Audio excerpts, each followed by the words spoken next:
Welcome back, my friends, to the D-Rate the Hate podcast. I am your host, Wilk of WilksWorld.com, and I am so incredibly grateful that you are taking the time to join me for another powerful DTH episode.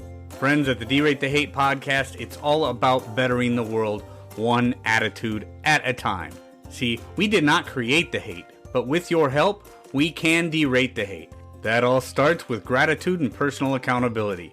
We cannot control everything that happens to us in life, but we can control how we react to it. How we act, how we react, no matter what happens to us, how we react to it makes the difference. Friends, there is only one good thing about a bad attitude, and that is that we have the ability as individuals to change it. Here on the DTH podcast, we strive to bring you great guests and provide tools to do just that. Please be sure to share it with your friends. Subscribe if you haven't done so. Ratings and feedback are always greatly appreciated. And with that, let's get to this week's episode. Friends, how do you deal with the outside when you don't feel right on the inside? It may seem like a simple question, but have you ever asked it? Have you ever tried to solve a problem without defining what the problem is? A large part of my self-healing journey had to do with figuring out who I am and dealing with me. Most of the tools needed to live the life you were meant to live are found within you. You may not realize it, but very often it takes looking within to live a courageous life. Now, who is Sandy Stream? Sandy Stream is an author and activist whose work is built on the belief that everyone deserves and is capable of finding peace and a warrior-like strength within themselves. After teaching law for 20 years, raising her 2 children, and facing a life full of adversities and lessons, she decided to turn her efforts towards facilitating workshops for young, experienced adults to encourage them to live in peace and power. Are you ready to stand up for yourself? If you are ready to heal old wounds, align your body and soul, build confidence, and reclaim your energy, then maybe you need to join Sandy Stream in the Courage Circle. Friends, welcome to the show, my new friend, Sandy Stream. Here we go. Sandy Stream, thank you for taking the time to join me on the D-Rate the Hate podcast today. I do appreciate you joining me. Thanks for having me, Wilk. Yeah, so nice to see you, Sandy. So thank you for reaching out to the D-Rate the Hate podcast. First of all, this concept of the Courage Circle. I know you've got a book out called The Courage Circle and How to Live in Truth and Dare. This really was kind of interesting to me because I talk so much, Sandy, about how we as individuals have to be accountable for how we deal with different things that happen in our life. There's so much in this world outside of our control. And so, we have to be accountable for our actions. We have to be accountable for our emotions and how we deal with things. So thank you again for reaching out. And tell me a little bit about you, Sandy, and how you kind of got started with this inspirational guide called the Courage Circle. I think, like many things, that it was born out of my own deep suffering. So I had a difficult couple of years and was taking a lot of notes. I was doing a lot of meditation and listening to talks and reading anything and everything, praying to nothing and no one and everything, and just, started taking some notes, what sounded true. So I do think we have a sixth sense to know what sounds true in ourselves. So I was definitely following that. And, these notes started to make some sense, and then they ended up becoming something that I call the Courage Circle, the book that I just released, and which is a bit of, it was my pieces of my puzzle of what led me to basically feeling okay in the world all the time, in myself. And so it's many pieces of a puzzle. It's not one thing. I don't think we can list one thing. But these pieces of the puzzle, I'm suspecting some or many of them would be the pieces of somebody else's puzzle. And so I'm, trying to share those and see if somebody else could look in themselves, using this guide to see what's true in them and what can help them walk around in this world being just feeling okay, basically, right? Because when we don't feel okay, we do a lot of behaviors that that come from that. So what happens on the inside happens on the outside, right? So whatever we could clarify internally will likely end up being, a healthier outside behavior or words or voice or tone of voice or anything else. So it Sure. really is about doing this internal helping yourself, I guess, helping yourself internally to hopefully arrive at a place where you feel good and you feel confident and you feel secure and you feel strong, right? So it's a Yeah. balance of feeling soft and strong at the same time. Good. Okay. Mhm. So, and I want to get back to you had said something there, Sandy, that kind of stood out to me. You said, a couple years ago, you found yourself in this kind of dark and depressed place, and you started taking notes and reading everything, and it sounds to me like, obviously in the past couple years, what the world has dealt with was incredibly ugly, right? And the with the lockdowns and there was so many people in in this ugly spot, right? This past couple of years. And everybody really needed to find what find a way out. So I love the fact that you have taken this positive step for yourself in that. Well, let me see if I can explain this a different way, or how I see it anyway, Sandy. And that's, so everybody's fighting their own battle, right? Everybody, we're all these. Each one of us are very unique individuals, right? But that particular storm, that thing with the pandemic and the lockdowns, and seeing how ugly the world had gotten, and now we're all locked up and we're all kind of isolated, and we're supposed to be these social creatures. I love the fact that you took that opportunity, you recognized what was going on within you, and then started to seek the answers for the things that were ailing you. And that to me is something I think far too many people just, they find it easier to stay stuck than to actually seek out those answers. Yeah, I mean, I appreciate what you're saying, but it's not so much that, I'm somehow, just have some kind of better attitude or better approach than others who do feel stuck. So I wouldn't, want to put myself at some higher or different level than them. Perhaps there was some seeds that were planted in my life that allowed me to basically say, no, I'm gonna help myself, basically, right? And these are difficult, and some people never really have that, right? So, were there people in somebody's life that just looked at you in a certain way that gave you the impression that you could do this, or that you are, a valuable human being? Like some Mm-hmm. people have never had that in their life. Mm-hmm. Mm-hmm. And so, this will, if you want to call it that, to like say, okay, let me see what I can do. Let me see how I can figure this out. Let me see how I can help myself. It does help to have people around you that, maybe in the past or at some point were encouraging or believing or sensing, what's possible inside each person. And I think that's something that exists in every single person. Mm-hmm. I truly believe that, but unfortunately hasn't necessarily been ignited or I don't know, triggered. I don't know what word to use exactly I for like each the word person. ignited. I mean, Yeah. I like that. I mean, Mhm. so then Sandy, because maybe Mm, I believe everybody has that capability as well. mm, I absolutely believe mhm, that if everybody had the right, we'll kind of go into that same analogy, right? The right ignition source mm. to to light their own flame.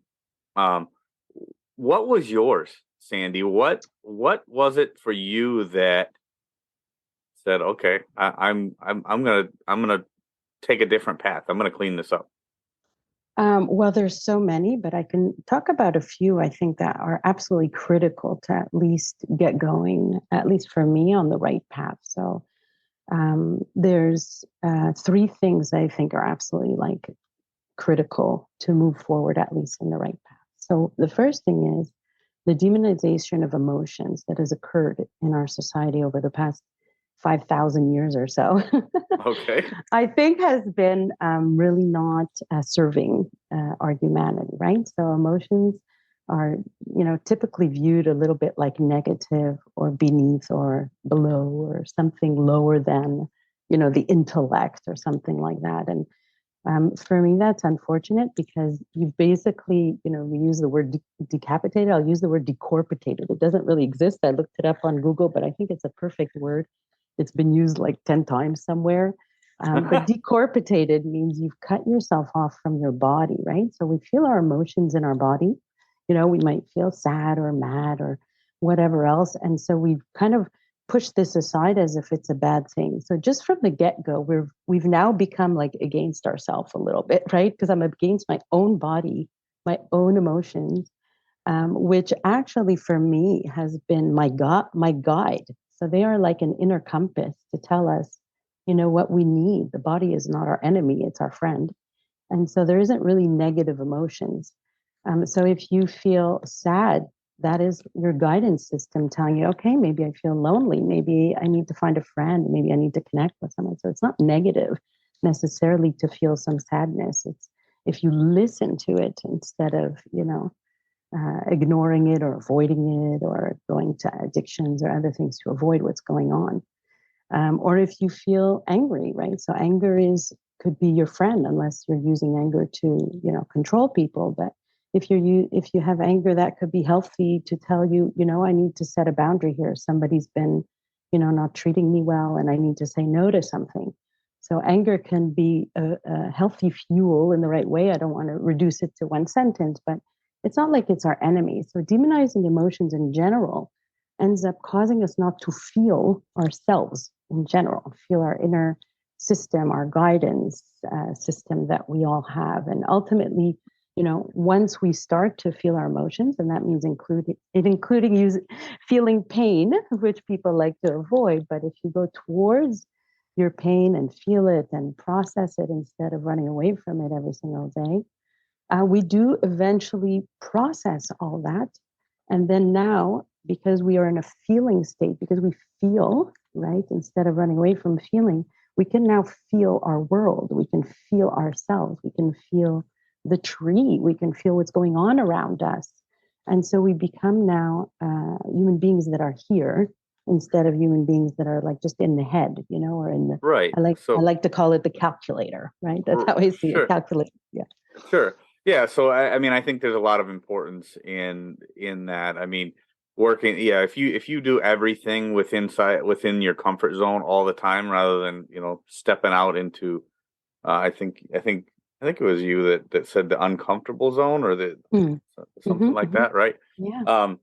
So yeah, I think there's a lot of importance in that. There's a lot of importance in a few things that you said there, and I just want to say to the DTH listeners because they've heard me talk about, you know, being able to control your emotions and having the right kind of emotional intelligence and I don't want to give people the impression that I encourage that emotional avoidance that you're talking about, and Hmm. but I do believe, and this is my personal belief, that Mm. that most often when you allow your emotions to dictate your actions, bad things Mm. happen, right? And I Hmm. think there's a fine Absolutely. line there. I think Yeah. there's a Yeah. fine line there because I don't think again, I don't think that emotional avoidance or that decorporation thing that you were talking Mm. about Hmm. Hmm. makes sense. I don't think that's good. I don't think Hmm. that's Hmm. Hmm. healthy. But again, for you and what you were saying there, Sandy, recognizing your emotions, using your emotions, they can be a guidance system. They Yeah. can be something uh, that we want to embrace and truly understand and help to guide us. Yeah. I just want to make sure that everybody understands there is a difference between a guidance system and having those emotions dictate your actions. Oh, Because, yeah, oh, yeah, absolutely. right, Yeah. right. So Talk let's a little use bit the about that. example here. So there's a difference between feeling and then what we're going to do afterwards, right? So behaviors that come from the feeling is something else. So let's say, you do something, you say something during this session, which I find completely, for me, maybe demeaning or disrespectful or something else. And all of a sudden I start to feel my emotion of anger, right? It's healthy, nothing wrong with it. And Right. I might feel that, right? But then what? So what do we do with our emotions? So if I start to try to control you and tell you what you're allowed to say, what you're not allowed to say, so that's, more controlling behavior, which, Yeah. I try to stay away from. But if first of all, we need time to calm down from our anger, but I respect my anger. So I won't try to calm down, but then ignore it. I'll say like, oh, there's got to be a reason I'm upset now. Why am I getting so But worked up? yeah, why am I? But I won't criticize myself. I'll say like, there must be a pretty good reason why I'm a bit worked up Got to be an because underlying issue what here. is it, right? So I'll go into myself to actually figure it out. So not put myself down, but quite the contrary, say, okay, there must be something in this that's not for me right now in my moment, what I can handle or where I'm at, or and things could change over time. But maybe in this moment, it's not something I want to tolerate for myself. And then I would, hopefully after I've calmed down, decide to take an action that is accountability action, meaning I'm responsible for what's going on here. And in some way, maybe it's a 2%, but there's some responsibility here. And I might say, maybe I want to express myself and I'm going to email and say, I really didn't appreciate, how you behaved. Or maybe I'll choose not to do podcasts anymore. Or Mm-hmm. maybe I'll choose, that I would like to train in myself in something else or talk to a friend about something. Or maybe there's an old issue I haven't dealt with or whatever else. So, I don't think the fact that I get angry allows me to criticize or insult you or put you down, even if you have done that yourself, right? So, Right, right. Which I would never do. I just want to make of course, be clear on that. You're way too I nice for wasn't me to. suggesting you would, but No, no, no. I know. I'm just having a little fun, but yeah. No. So, and that's the thing is Sandy, I do so much work now with this organization here in the United States called Braver Angels, mm-hmm, and I'm sure they do work up in Canada, where you're from, maybe mm, Montreal too. We may have a bigger following up in Canada than I know about, but the reality is people get so worked up now in the world in mm, which we live, mm-hmm, Sandy. It's gotten very ugly. And one of the things I talk a lot about, and we can talk about this because it is on that spectrum of emotions, right? Fear, outrage, and grievance. I call it fog, right? mm, Fear, outrage, and grievance. And mm, so much of what we see in politics, especially American politics, and the news media and social media is really geared towards somehow in inciting some kind of fear, outrage, and grievance because they're looking for a reaction from people, and that fear, outrage, and grievance. These outrage entrepreneurs and grievance grifters out there are looking to get people agitated. They want more clicks. They want, because it gives them more notoriety yeah, because they know that not everybody has that ability mm, to control those emotions, but they allow those emotions to control them. Talk a little mm. bit about that. Well, I mean, I can't speak to what others are doing, for sure. The media might do this or groups might do this and that. But what I, myself try to focus on is what I do. Mm-hmm. And so I do think, ultimately, if each person gains in themselves a sense of, listening to yourself and respecting yourself and what you tolerate, etc. And so you will create a little, you'll create boundaries about all kinds of behaviors in your world, right? And that I'm, hopeful, but it's not something in my control, but I'm hopeful that that is contagious, right? So if you Absolutely is don't contagious. allow, yeah, certain things and you speak about your things and what you're doing, your show or your group or whatever else. So, things can grow from these little circles. So my feeling is that, just like fear is contagious, that courage is also contagious. So this is Absolutely. why, the circles that I do are about, exercising our courage, basically. Hmm. And then each person becomes, hopefully, a conduit for this kind of way of living. Right. So yeah, and that's what I wanted to get into next is because, Mm-hmm. I've talked often about, smiles and bad moods being contagious because they are, right? I mean, Mm-hmm. if you're around people that are in a bad mood all the time, you're typically going to fall into that same kind of thing. Whereas Yeah. now you're doing these courage circle things and Mm-hmm. bringing people in that, Mm-hmm. and you talked in our pre meet about how this movement of yours, this courage circle movement, Mm-hmm. is growing all the time, right? And just bringing in more people that are seeking to be around courageous people, not living by fear, but living by courage. Talk to me about this courage circle movement, Sandy, because I think more people need to find circles like the ones that you're talking about. So our courage circle is starts.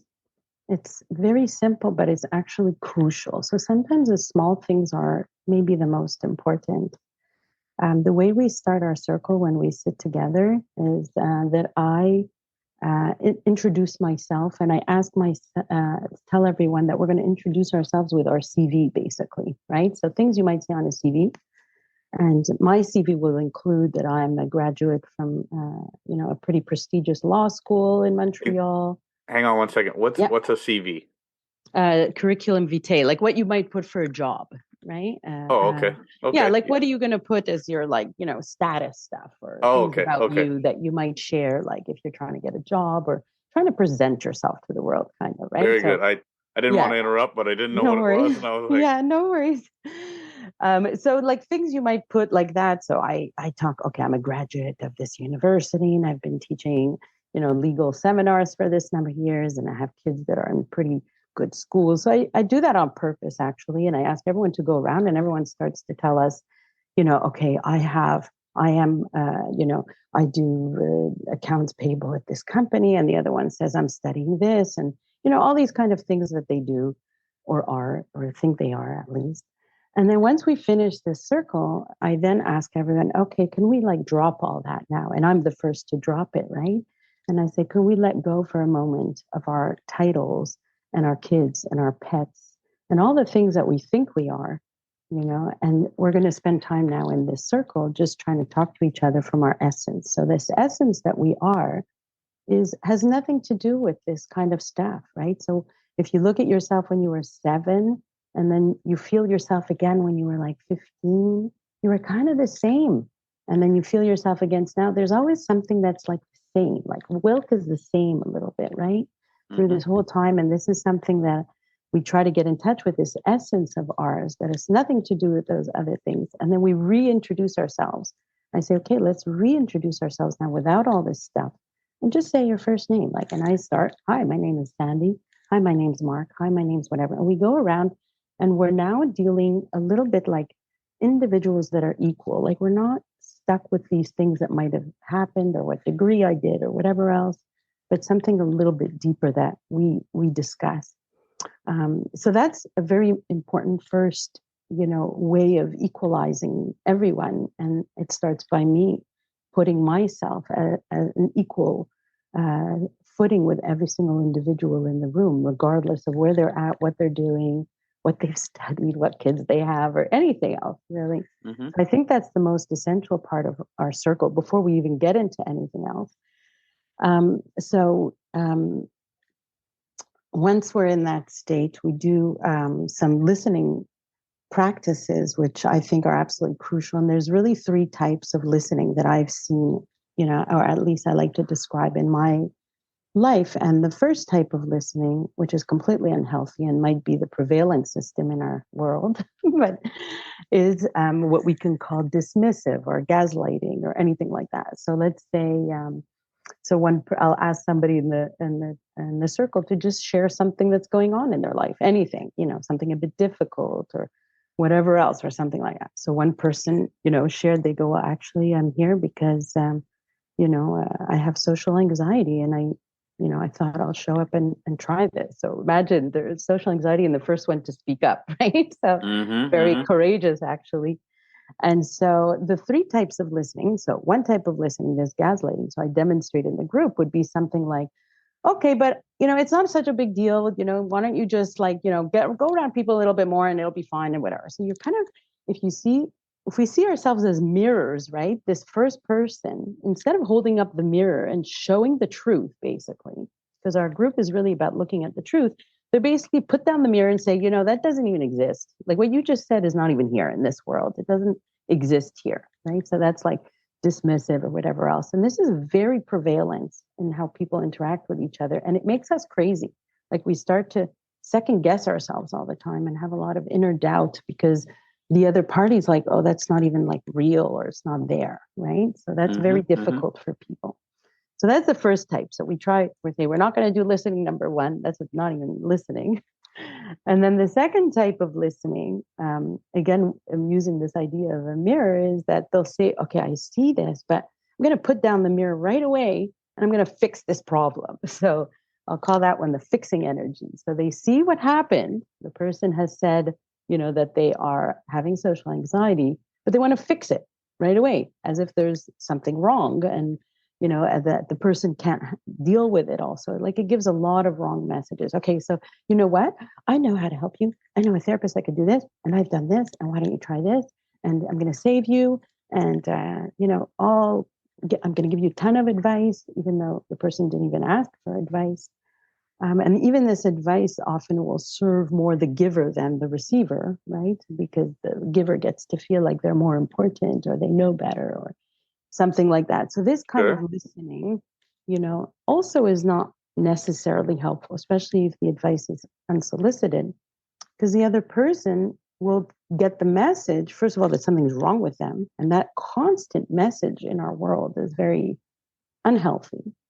And that they cannot themselves find what's going on with some guidance. So we're giving a message that, you can't do anything and something's wrong with you. And this is like the most prevalent type of listening in our world.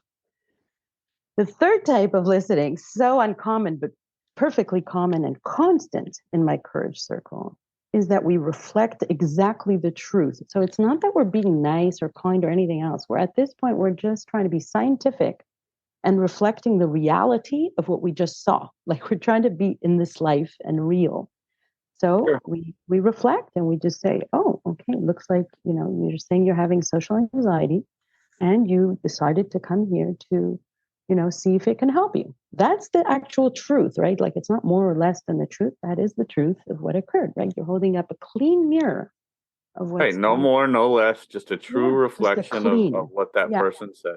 Yeah, I like of what they said or what they felt or anything else. And when you create a space where the truth can exist in peace, like we're not fixing the truth, there's so much magic that can happen in that space, in that type of listening. Now, everybody's ready to open. Everybody can, share and listen and whatever else. And people relax and are able to start to look at what they need to do. Like you're saying, Will, for each person to be able to see, okay, what do I need to do for myself? Or what can I do? Or can I ask for help or guidance or advice or whatever else? They need to at least feel, for a moment that this is okay. Like it's okay. Okay, I'm feeling this. I have this problem. What should I do? What can I do? And creating this kind of space allows people to have, the courage to do that. And so I'll give you one example. Last one, and I'm talking about listening, but all I'm doing is talking. And I'm just listening. No, it's this is fantastic, Sandy. I mean, yeah, because and I'll let you give your example here in a second, but yeah, one of the biggest problems we have is people, biggest problems we have in interacting with other people is the fact that so many people just do not feel heard, right? Yeah. And everybody is listening with the intent to respond, just like you were talking. They're listening with the intent to respond or react, and not listening to truly listen, to find that clean reflection of what that person is saying. So a lot of things get missed. and then that person doesn't feel heard. So Mm-hmm. that is so important. That third kind of listening, that clean Yeah. reflection kind of listening. That's beautiful. So Yeah. so get back into, and hopefully Yeah. hopefully you didn't So lose your spot, but no, not at all. Not at all. No, I appreciate what you're saying. Like it, it is about the person feeling heard, but for me, it's also just about, living in reality in mm-hmm, general, sure. to be able and to be comfortable with reality, which is, oh, this other person happens to feel this or think this or whatever. And for me to be able to handle that another person is currently choosing maybe to live in an unhealthy way, but that is their current thing, and not to criticize that. Maybe they've had, a million things happen in their life that led them to this moment. So be it, that's where they're at. To be able to handle that myself. And of course, I can put boundaries on things, but just tolerating that another person is where they're at, and not, putting them down for it or attacking them for it. It's just where they're at this Mm-hmm. moment. Right? Okay. And so the one example I want to give you is the most powerful example. Actually, one woman shared, when I asked her, let's do our first sharing. And, our whole group is not just about listening. Then we do discussion, but I set the stage of the kind of listening, that we're going to do in this group. So then we do discussions on a million topics Oh, after. sure. Yeah. So she shared, she goes, well, I'm here because, my husband and my father, they're always calling me a chicken. And so I thought to come to the circle in order to, see if this label is true or whatever else. And with this kind of listening, we allowed it. Like, oh, really? That sounds like it's Interesting. hard for you. Or, that sounds like it's not fun. Without trying to save her, without, criticizing everything, or without giving advice, without her asking even, the empowerment that she felt by the fact that this exists and the way everybody listens. So it's not just me, it's now the group that listens this way and gives feedback with that type of energy. She came back the week after and she told us, you know what? I stood up to my boss for the first time in my life, literally. And we didn't do anything. Wow. We didn't do anything. We just, acknowledge what is going on with her, and with every person, having a type of energy of, we get it. We get what's, whew, yeah, it must be tough, and good luck with that. And I hope you get this. And, the kind of energy that was in the room was just, that's what I think is contagious. Yeah. Yeah. Yeah. Not that is fascinating, Yeah. and I think that comes from that mirror, right? I mean, just Mm. being able to. So maybe she had heard that before, but she'd never really said it, and then Mm-hmm. when she said it, and it was reflected back to her from the group, she Mm. really started to take ownership of it, and that is, yeah, that's a great story. That's a great story, Sandy. That's fascinating. So, the Courage Circle. I know we're getting towards the end of our time. Oh, all So, right. Okay. so yeah, Sorry. no, this is a great conversation. I've really enjoyed this, Sandy. But so people can find the Courage Circle at thecouragecircle.com. What are other things? Because I know a lot of the stuff you do is obviously Montreal based. You do a lot of stuff in person, but what can people find for themselves at the Courage Circle? Obviously, they can find the book, right? But what other kinds of things can the DTH listeners get away from? Can they get from the CourageCircle.com website? Well, I'm going to put some sample chapters on there this week for people to see, and we'll see where it goes from there. But for the moment, the book is available just, for people to use as a guide to find their own inner peace. So I don't think the book would be, all encompassing, but it might give you, a little example of something that you can research now more for yourself. For example, this idea of last example, if it's okay, this idea of inner peace versus outer peace. We're always trying to keep the peace outside or fix the peace outside of ourselves. But at the same time, we have like major inner turmoil because of that, right? So, okay, I'll keep the peace in my family dinner so that nobody gets upset, but I'm going to go home and feel terrible that I didn't say anything, when someone did this A, B, or C or something else. So really So in my book, for example, it's not that it has all the solution, but it might bring up that subject like, hey, have you considered your own inner peace versus creating outer peace and then living yourself in turmoil? And then, the person will probably have to do a lot of inner searching and reading and listening to things or whatever, but at least maybe the seed would be planted to consider, all these different little pieces of your own puzzle, and hopefully it helps each person. And the courage circles that I'm doing right now are in person. I feel that eye contact and physical presence is super important for the moment. So that's what I'm doing for now. And what I do after, who knows? Because I don't know. Who knows? It's not all planned out. Yeah, we'll see where things go in life. No, that's great. That is so great, and I've really enjoyed our conversation, Sandy. And I would encourage people to check out thecouragecircle.com. It might be that ignition source, like we were talking about earlier, Sandy. You just never know. Nobody ever knows what it's going to take to ignite that spark for them. Bring about the change that they want to see in themselves. Everybody, like we talked about, everybody's got those tools. They might just need the right ignition source. And maybe this couragecircle.com is going to be the ignition source that they need. Sandy Stream, I'm so glad you joined me today. This has been a very beautiful conversation. I've enjoyed it very much. Thank you very much for joining me on the D-Rate the Hate podcast. Thank you so much, Wilk, for your good listening and for the work that you do to help people listen to each other and derate the hate. Yes. Thank you. Friends, if there's anything in this episode that provided exceptional value to you, please make sure to hit that share button. Share it with your friends, share it far and wide.